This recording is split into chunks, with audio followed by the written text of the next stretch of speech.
Buenos días, le habla la doctora Laura Mendoza y vamos a ver la última clase de fisiología endocrina, que es fisiología de la glándula paratiroides, aunque en realidad se debería denominar homeostasis del calcio porque hablamos no solamente de la glándula paratiroides, sino de otros órganos también, ¿ok? Entre los objetivos específicos, debemos señalar la importancia del calcio en la homeostasis corporal, conocer las hormonas que intervienen en la homeostasis del calcio, calcitonina, hormona paratiroidea, PTH y vitamina D, describir el mecanismo de secreción de la calcitonina, PTH y vitamina D, señalar los efectos biológicos de la calcitonina, PTH y vitamina D, describir la regulación de la secreción de la calcitonina, PTH y vitamina D, y relacionar los mecanismos de regulación de la calcemia. ¿Ok? Vamos a hablar primero de las funciones del calcio. El calcio es un electrolito súper importante en el cuerpo, ya que está relacionado con la transmisión de los impulsos nerviosos, contracción muscular, estabilidad, excitabilidad y permeabilidad de las membranas, división y crecimiento celular, coagulación, mineralización ósea y regulación enzimática. Uno cuando piensa en calcio piensa en huesos, pero tenemos que recordar que el calcio está involucrado en muchas otras funciones que son incluso más importantes, ¿ok? Fuentes del calcio, nosotros siempre pensamos que lo que más tiene biodisponibilidad es la leche, el yogur y eso, y más bien estos alimentos tienen una biodisponibilidad media de aproximadamente el 30%. La mayor fuente de calcio que podemos tener son las legumbres. La espinaca, la col, cualquier legumbre, cualquier hoja verde, tienen alto contenido de calcio y muy alta biodisponibilidad. Y los que tienen menos biodisponibilidad son los frutos secos, las semillas y las bebidas de soya, ¿ok? Los requerimientos diarios de calcio son de aproximadamente 200 miligramos al día y están aumentados en casos de embarazo, lactancia, niñez, adolescencia. ¿Ok? Ok, la absorción del calcio se realiza principalmente por dos vías, una vía transcelular y una vía paracelular. La vía paracelular es por difusión simple en las porciones proximales del intestino y no requiere de nadie, no requiere particularmente de vitamina D para que se pueda realizar. Simplemente requiere que hayan concentraciones altas de calcio en la luz intestinal para que éste pueda difundir, ¿ok? Por el contrario, la vía transcelular sí es dependiente de un gradiente formado por unas bombas de calcio que están en la membrana vasolateral de las células del intestino. ¿Ok? Esta se realiza, la absorción transcelular, en las porciones distales del intestino y es saturable y dependiente de la vitamina D. ¿Qué pasa? La vitamina D favorece la actividad de estas bombas, ¿ok? Que meten 3 sodios y sacan 2 calcios de la célula en el espacio intersticial y también meten hidrógeno y sacan calcio al espacio intersticial. Son dos tipos de bombas, ¿ok? Estas dos son estimuladas por la vitamina D. Además, cuando entra el calcio por la luz intestinal a través de los canales de calcio, ¿verdad? El calcio se une a la calvindina y cuando está unido a la calvindina, entonces eso incluso disminuye aún más las concentraciones de calcio dentro de la célula, manteniendo el gradiente. Después ese calcio se separa de la calvindina y es terminado de absorber por esas bombas de calcio que están en la membrana vasolateral. ¿Ok? Todo esto es estimulado por la vitamina D. Ok, la distribución de calcio en el cuerpo está principalmente en los huesos, 98.9% en los huesos, 0.5% en los tejidos blandos, 0.5% en los dientes y 0.1% en el líquido extracelular. En el líquido extracelular se encuentra 50% libre ionizado, 41% unidos a proteínas como por ejemplo la albúmina y 9% como buffer, porque recuerden que el calcio también es un importante buffer para el pH. Ok, vamos a hablar principalmente de los tres órganos efectores de las hormonas que intervienen en la homeostasis del calcio. Ok, la calcemia es regulada principalmente por tres hormonas: la PTH o la hormona paratiroidea, la calcitonina y la vitamina D, en tres organismos que son el hueso, el riñón y el intestino. Ok, el riñón, ¿verdad? Excreta solamente entre 1 y 10% del calcio, reabsorbiéndose 90 a 99% del calcio que llega al túbulo renal. ¿Ok? En el intestino se absorbe 35% del calcio ingerido y se excreta pero se excreta alrededor del 90% porque cantidades adicionales de calcio llegan con las secreciones intestinales. Entonces yo absorbo 35%, pero para absorberlo y para absorber los demás nutrientes tengo secreciones intestinales que son ricas en calcio y al final termino excretando como 90%, ¿ok?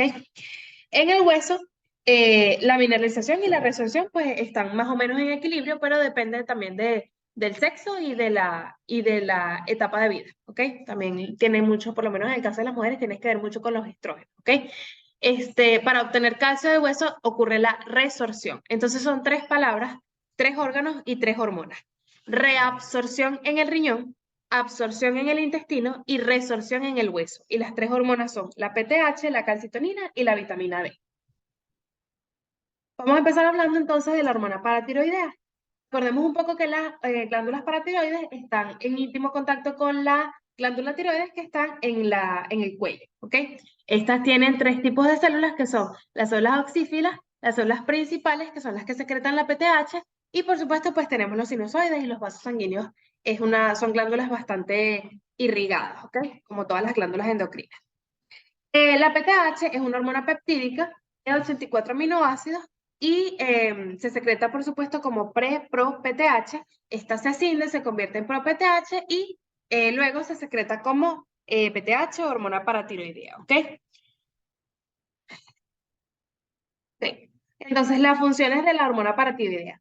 Generalmente la función en líneas generales es el aumento de la calcemia, es decir, el aumento de las concentraciones de calcio en sangre, mediante la estimulación de la resorción en el hueso, la absorción en el intestino y la reabsorción en el riñón. ¿Okay? Vamos a recordar cuál es la diferencia entre resorción versus osteólisis. La osteólisis es un mecanismo mediante el cual se saca calcio de la sustancia fundamental amorfa. Y la resorción sí es una reabsorción del hueso mediante los osteoclastos. ¿Okay? En general, la paratormona estimula, es como un factor de crecimiento para los osteoblastos, que son los que forman hueso. Pero bueno, los osteoblastos van a sintetizar algo que se llama rank ligando, ¿ok?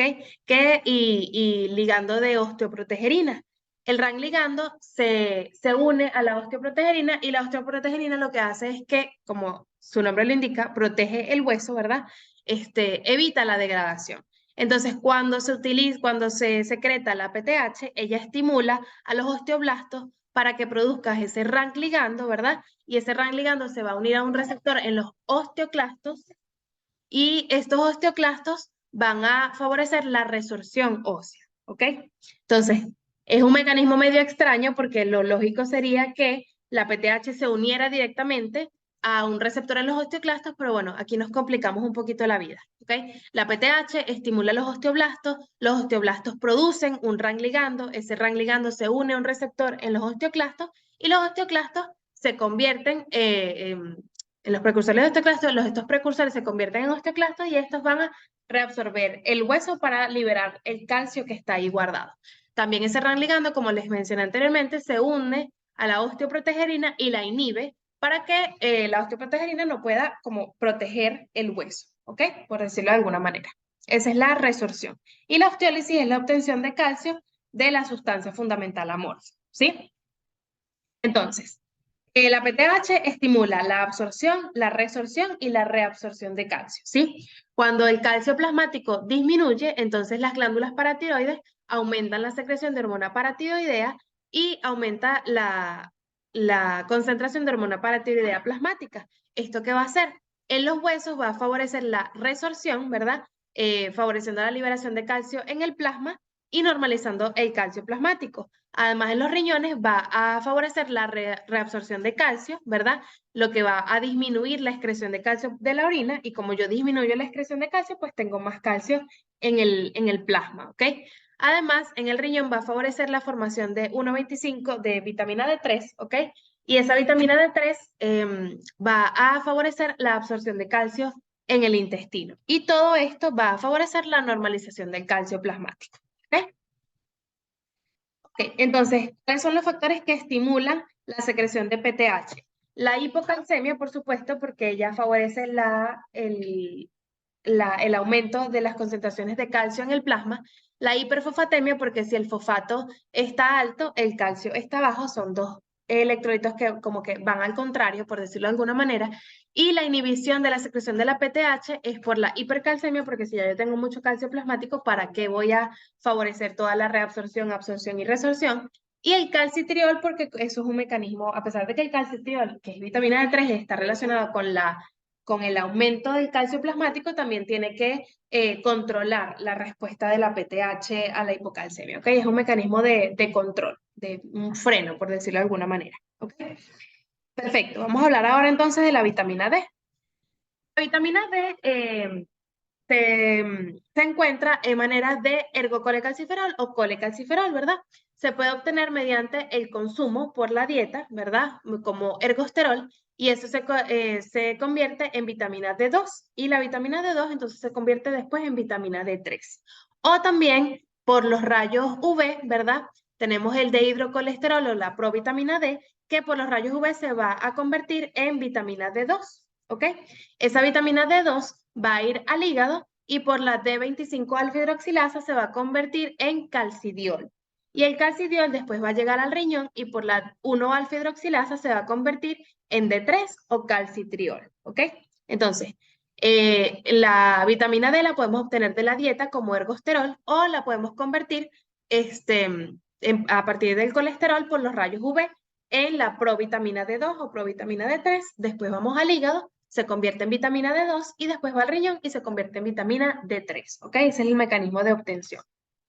La vitamina D3 también está relacionada con el aumento de la calcemia, también favorece la resorción ósea, la absorción en el intestino y la reabsorción en el túbulo renal, ¿ok?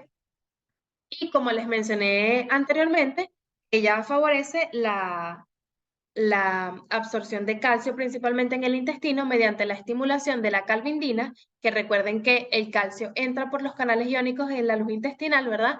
Se une a la calvindina y cuando está unido a la calvindina, entonces ya se mantiene ese gradiente de poco calcio dentro de la célula y mucho calcio en la luz intestinal, entonces el calcio entra a la célula. Después, esa calvindina se va a separar del calcio y por la misma vitamina D3 se van a favorecer las bombas de calcio que están en la membrana vasolateral para absorber ese calcio al espacio intersticial. Entonces, la vitamina D3 estimula la absorción de calcio por vía transcelular. Perfecto, entonces la regulación de la vitamina D3, los factores que la estimulan es la hipocalcemia y la hiperfosfatemia, igual que en el caso de la PTH, pero también la PTH estimula la vitamina D3 porque favorece su síntesis, ¿ok? La vitamina D3 está inhibida por la hipercalcemia y por el calcidiol, porque si ya yo tengo mucha vitamina D2, entonces significa que esa vitamina D2 se va a convertir en vitamina D3, entonces no queremos tener exceso de vitamina D3. Esto también es como un freno de para la regulación de vitamina D3. Entonces tenemos las células principales de la paratiroides, ¿verdad? Que van a secretar PTH. La PTH va a favorecer la reabsorción ósea de calcio, ¿verdad? Y va a favorecer también entonces la conversión de vitamina D2 en vitamina D3. Y la vitamina D3 entonces va a favorecer la absorción intestinal de calcio y también la reabsorción ósea del calcio. Todo esto va a favorecer el aumento de las concentraciones plasmáticas de calcio para normalizarlas, ¿ok? Normalmente hay el efecto de la hipocalcemia, ocurren todos estos, aumento de la resorción, aumento de la absorción y aumento de la resorción, y aumenta el calcio plasmático para normalizarlo. Ok, entonces hablemos ahora de la calcitonina. La calcitonina es una hormona, es una hormona peptídica de 32 aminoácidos que es secretada por las células C de la tiroides, ¿ok?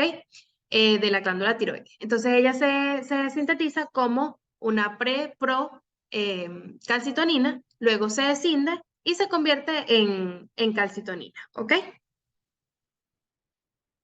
La calcitonina es la única, ya tenemos dos hormonas que nos aumentan la concentración de calcio, la calcitonina es todo lo contrario, ella disminuye la calcemia. Entonces, ¿qué va a hacer? Ella va a inhibir la resorción ósea, la absorción intestinal y la reabsorción tubular o renal de calcio, ¿ok? Entonces, la regulación de la calcitonina, los factores que la estimulan es obviamente todo lo contrario, la hipercalcemia, porque ella, cuando hay mucho calcio, se estimula la síntesis de calcitonina para disminuir el calcio plasmático. El calcidiol también estimula la secreción de calcitonina, beta-adrenérgicos, dopamina, estrógenos, gastrina, colecistoquinina, glucagón, secretina. Todo esto estimula la secreción de calcitonina para disminuir las concentraciones de calcio plasmáticas y es inhibida por la hipocalcemia, por supuesto, porque si ya está bajo, ¿para qué la vamos a disminuir más?